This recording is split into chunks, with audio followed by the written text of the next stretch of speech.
So, number one, let's talk about how most people use AI and what we should actually do instead. So, most people treat AI like Google. They ask a random question and they hope for a good answer. And this isn't a wrong way to use it. AI has a lot of information. It can sometimes get things faster than Google, and it provides great information. But that's where most people stop. They take it, they ask their question, they get their answer, and they think, okay, cool, I'm moving on. But what they're not paying attention to is they're not paying attention to what's happening in their head when they're doing this. We've been trained by Google for a couple of decades to just go to a search engine, type in a question, get an answer. But with AI, you can go deeper than that. With AI, what you can actually do is you type in your question, but then what happens, and this is happening when you're using Google, but you're just not paying attention to it. But what's happening when you type in that question, you get that response back. A lot of times your brain is going, well, what about, and what if, and you're having a conversation in your head that you may not be aware of. And it just means that the information you got may not have closed a loop.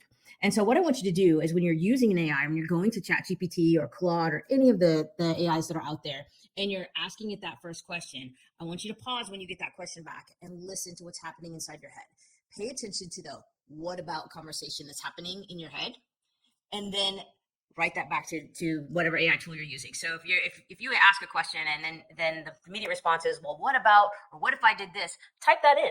Start a conversation. AI is conversational, and we start to ask those questions and get feedback and then ask more questions. And then, hey, well, what about, and what if I did this, and play out scenarios, you will get a much deeper conversation. You'll get a lot more information. That is AI 101 in a nutshell. What we're going to do is we want to train AI like an employee. That's how we're going to use this in business. So I want you to start thinking of an AI model, and that could be, again, ChatGPT, that could be Claude, there's Jasper, there's a ton of them out there. They all do different things.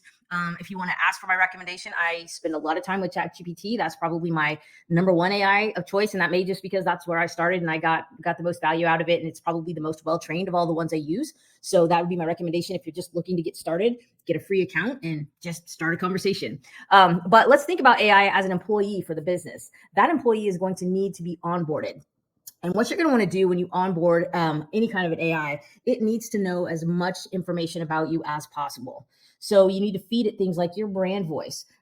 Give it some examples of your best content. Go out to your blog if you have one and pull out your best articles and drop those links in and show that, this is how I write, or this is how our brand sounds. Feed it past emails that you may have sent out to maybe your mailing list, sales emails, website copy, customer interactions. We're going to actually talk a little bit more about customer interactions in a few minutes, which some mind-blowing things about how to create a really good customer avatar with AI, and also correct it when it gets things wrong. So if you're new to AI or you've experimented with it, you'll know that it gives you feedback. So the minute that you create something, it's going to give you feedback, and it may not always get it right. It may have some areas where the feedback is just a little off, or it misses something, or it misunderstands things. So if you see that, you want to make a quick correction on it. Just say, hey, no, that's not what our product is. We actually named it this, or whatever that may be. Just make sure that you are correcting things as you see them, and AI will learn that it will make those corrections. What happens is over time, the AI is going to learn your tone, your style, and it's going to make the output that it gives back, the feedback that it gives when you ask it a question or you ask it to create something for you. It's going to make that output way more aligned with your brand, because now that it now understands your brand. To sum up this first one, AI is not just a tool, it's a trained assistant. And once you set it up right, it'll save you time and deliver way better results for you. We have a method to train AI faster, and we're going to talk a little bit more about that as we go. Using AI to reverse engineer your most profitable content. So this is a fun one.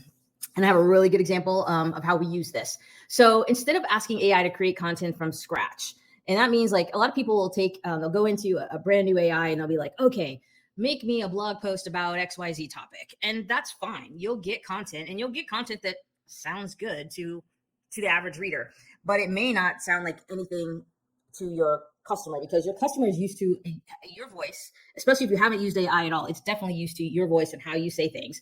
And so AI out of the box with no personality, with no brand attached to it, let's just say it's flat.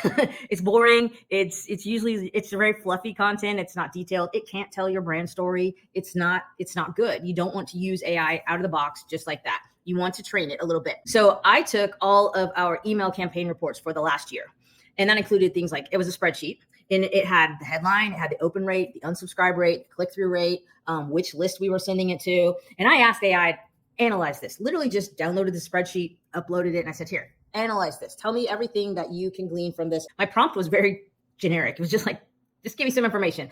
And it did. It told me exactly what topics our list is clicking on. It looked at all of the topics that we had been talking about and said, hey, your list, and again, I had multiple lists. It would say, well, this list is really, really interested in this topic over here. And your customer list over here, they're really interested in this topic over here. So that was really good information to see that our main mailing list, they like this topic over here, but our clients, they were really way more interested in AI. So that was really good information to have. And it also told me things like what type of emotional headlines are the best fit for each type of audience. Now, doesn't that sound like really good information? Wouldn't you like to know that for your business? That was very eye opening. I wasn't even expecting that. I was expecting more of like the straightforward data of like, hey, we're going to give you, 60% of your audience liked XYZ.